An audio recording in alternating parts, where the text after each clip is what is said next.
오늘도 주님 안에서 승리하는 복된 하루가 되시기를 간절히 축원을 드립니다. 잠언은 어떻게 보면 좀 각각 흩어져 있는 말씀처럼 들릴 때가 있습니다.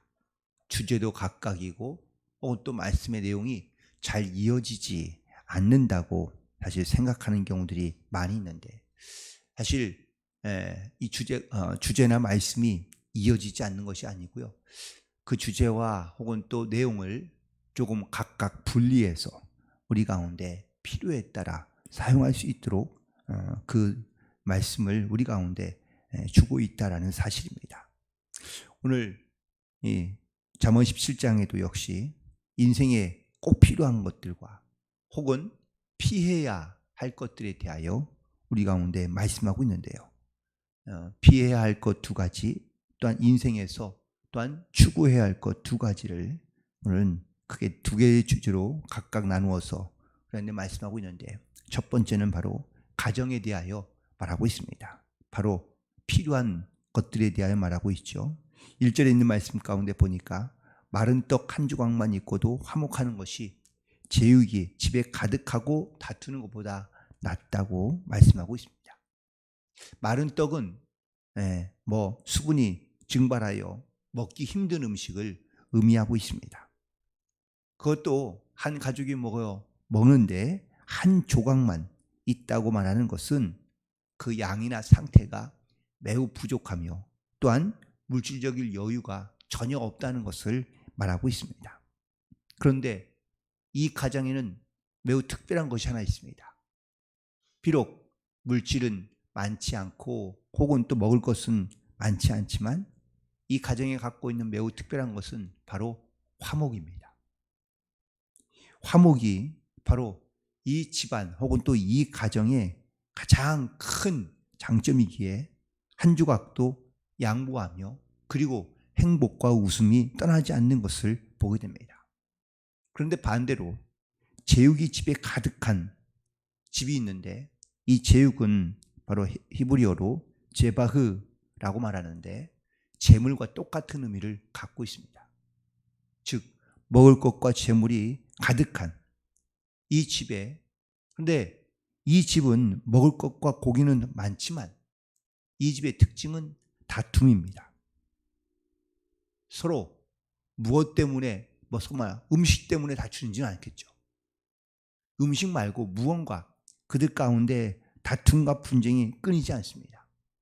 그러니 고기는 먹은지 모르겠지만 재물은 많은지 모르겠지만 음식이 맛이 없고, 그리고 이 집안은 항상 분쟁이 끊이지 않습니다. 많은 사람들이 집을 구하고 또한 더 좋은 집을 마련하기 위해서 힘을 많이 씁니다. 그러나 정작 가장 중요한 집은 사는지 모르겠지만 가정은 횡패해지는 그러한 모습들을 많이 보게 되기도 합니다.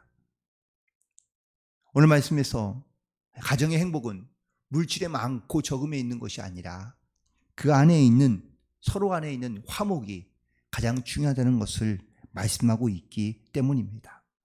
또한 17절에 있는 말씀을 보니까 친구는 사랑이 끊어지지 아니하고 형제는 위급한 때를 위하여 낫다고 기록되어져 있습니다. 우리가 알고 있는 최초의 형제인 가인과 아벨이 어떻습니까? 그들은 형제인데 또한 그들은 한 핏줄인데, 그런데 이 핏줄의 관계가 어떤 시기와 질투로 인하여 그 관계가 깨어지고, 그리고 또 시기와 질투로 인한 죽음까지 이어져 가고 있는 것을 볼 수 있습니다.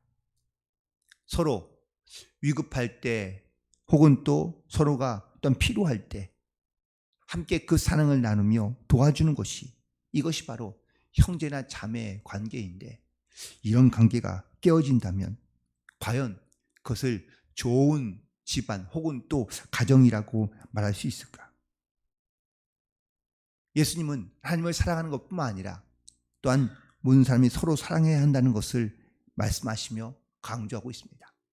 그 서로 사랑하라는 말에는 형제, 자매뿐만 아니라 더 나아가서 바로 그 친구들까지, 아니 그 이상으로 모든 사람들을 사랑할 수 있는 그 사랑을 추구하며 또한 화목함으로 살아가야 할 것을 먼저 말씀하고 있기 때문입니다.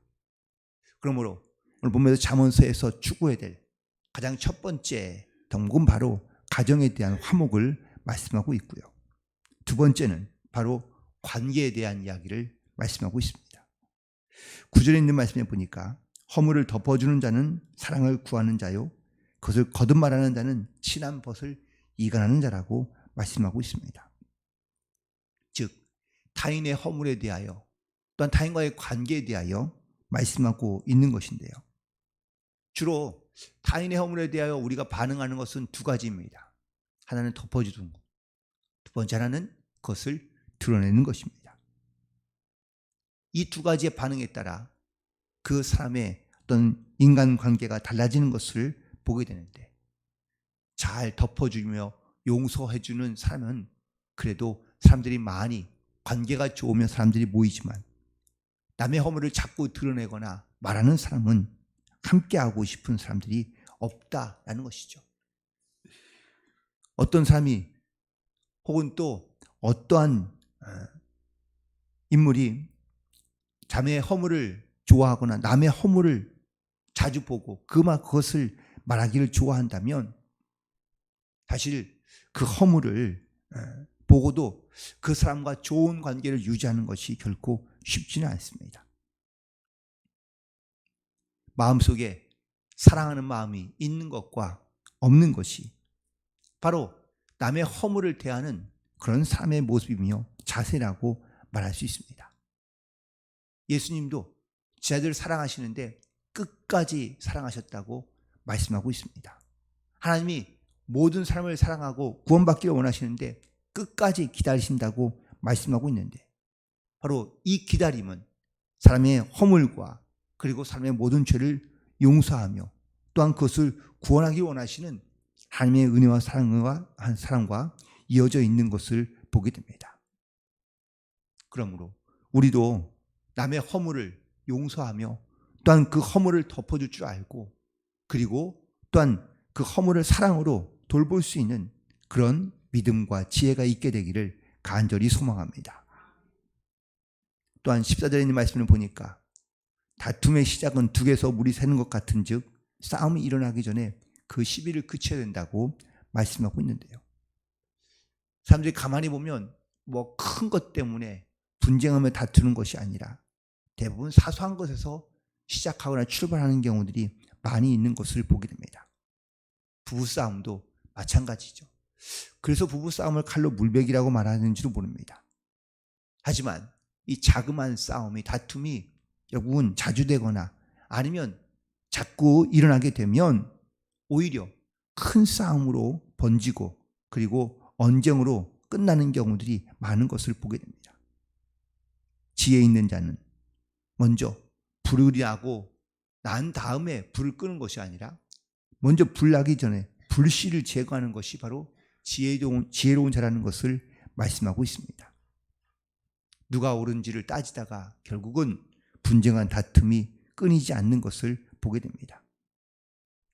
그러므로 우리가 어떠한 분쟁과 다툼의 소지가 있다면 그 불씨를 잘 제거하는 그런 지혜로운 자로 사람이 가는 곳마다 또한 여러분들이 있는 곳마다 싸움이 그치고 또한 시비가 그치며 그리고 그 안에 화목함이 나타나며 하나님의 크신 은혜가 나타날 수 있는 그러한 믿음의 관계들을 잘 지키며 또한 그 믿음의 관계 속에서 승리하며 살아가는 우리 모두가 되기를 주님의 이름으로 간절히 축원을 드립니다. 또한 우리 가운데 피해야 될 것이 두 가지가 있는데, 첫 번째는 바로 어리석은 자를 피하라고 말씀하고 있습니다. 어리석은 자는 들을 귀가 없다는 사람을 의미하고 있습니다. 그래서 어리석은 자는 항상 자기 마음속 가운데 자기가 할 말, 자기의 생각들로 가득해서 다른 사람의 생각이나 다른 사람의 말을 들으려 하지 않는다는 겁니다. 오늘 보면 10절에 있는 말씀입니다. 한마디 말로 총명한 자에게 충고하는 것이 매 100대로 미련한 자를 때리는 것보다 더욱 깊이 박힌다고 말씀하고 있습니다. 이처럼 자기중심적으로 교만한 사람은 다른 사람의 말을 잘 듣지 아니하며 그리고 성숙하고 성찰하는 그러한 말로서 자기 자신을 돌보지 않는다라는 사실입니다. 그러므로 우리는 항상 자신을 돌아보고 또한 상대방의 말로부터 나에게 해당되는 것이 무엇인지 그 지혜를 구하며 다시 자기를 점검하는 그러한 사람으로 우리가 이 땅 가운데 살아갈 때 어리석은 자가 되지 않고 지혜로운 사람으로 살아갈 수 있는 줄로 믿습니다. 또 오늘 본문의 말씀 가운데 12절에 있는 말씀을 보니까 차라리 새끼 빼앗긴 암곰을 만날지언정 미련한 일을 행하는 미련한 자를 만나지 말라고 말씀하고 있습니다. 왜? 어른들이 하는 말 가운데 꼭 이런 말이 있죠. 친구 잘 만나라. 친구를 잘 만나야 그래야 그 자녀의 인생도 편안하게 되어갈 수 있기 때문입니다. 미련하고 악한 친구를 만나면 분명 그 인생을 망치는 경우가 있기 때문에 그래서 친구를 잘 만나며 또 분별하여 사귀라고 말하고 있는 겁니다. 우리에게도 내 주변에 여러 많은 친구들이 있습니다. 그 친구들 가운데 정말로 미련하고 악한 친구는 없는지 그리고 나는 그런 친구들과 어떻게 관계를 유지하고 있는지를 다시 한번 돌아보고 그리고 정말로 내 주변에 가까이에 선하고 지혜로우며 그리고 믿음을 가진 좋은 친구들을 사귀며 살아갈 수 있는 그러한 우리 모두가 되기를 간절히 소망합니다. 또한 피해야 될 것이 있는데 그건 바로 악한 자입니다. 오늘 본문에 있는 말씀에 5절에 있는 말씀을 보면 가난한 자를 조롱하는 자는 그를 지으신 주를 멸시하는 자요 사람의 재앙을 기뻐하는 자는 형벌을 면하지 못한다고 말씀하고 있습니다. 요즘 시대는요 사람이 갖고 있는 인격이나 아니면 성품으로 그를 판단하기보다 그가 가지고 있는 소유를 가지고 판단하게 되는 경우들이 많습니다. 물질이 많으면 존귀한 사람이 되고 사실 물질이 없으면 비천한 사람으로 막대되는 사람으로도 생각하며 대하는 경우들이 많이 있습니다. 갑론을박도 많이 있는데요. 힘이 있으면 바로 또한 권세가 있으면 부유한 사람이 되면 마치 그의 인격도 함께 높아지며 혹은 또 높은 사람이 되어 다른 사람을 약한 사람을 부리거나 인격을 무시하고 그리고 윽박지르는 경우도 있는 것을 보게 됩니다. 이게 바로 어쩌면은 자본주의 사회의 폐단일 수도 있지만 돈이 그 사람의 인격과 직결되며 그 사람의 가치와 직결되는 경우가 많다는 겁니다. 그러나 오늘 본문에서는 분명히 이렇게 하나님께서 말씀하십니다. 가난한 자를 조롱하는 것이 바로 창조주 하나님을 멸시하는 것과 똑같다는 겁니다. 다시 말하면 하나님은 모든 사람을 가장 가치 있으며 소중한 존재로 지으셨다는 것을 말씀하고 있는 겁니다. 사람이 또한 재앙을 기뻐하는 것도 하나님의 형벌을 받게 될 것이라고 말씀하고 있는데 사람이 살다 보면 어려움과 아픈 일을 당할 때가 분명히 있습니다. 또한 우리 주변에서 어려운 삶을 만나게 될 때가 분명히 있습니다. 물론 이유 없이 도와주는 것도 사실 힘들지만 또 반면에 이유 없이 다른 사람을 괴롭히는 것도 역시 옳지 않은 일인 것을 잘 알고 있습니다. 그런데 누군가의 아픔과 고통에 대하여 마치 조롱하며 웃으며 또한 그를 기뻐하는 자로서 만약에 살아간다면 하나님께서 오히려 그에게 형벌을 내리며 형벌을 멸치 못할 것이라고 말씀하고 있습니다. 그러므로 우리는 내 주변에 가까이에 있는 이러한 모든 사람들 내가 역시 악한 자나 악한 마음을 가지고 사람을 대하거나 사람한테 또한 행동하는 것이 아니라 많은 사람들의 아픔과 고통을 함께 나누며 또한 그 도움의 손길을 끊이지 않고 그리고 또한 이유 있는 베품보다는 이유 없는 베품을 통하여 하나님의 그 은혜를 기억하며 감사함으로 살아갈 수 있는 그런 저와 여러분이 되기를 간절히 소망합니다.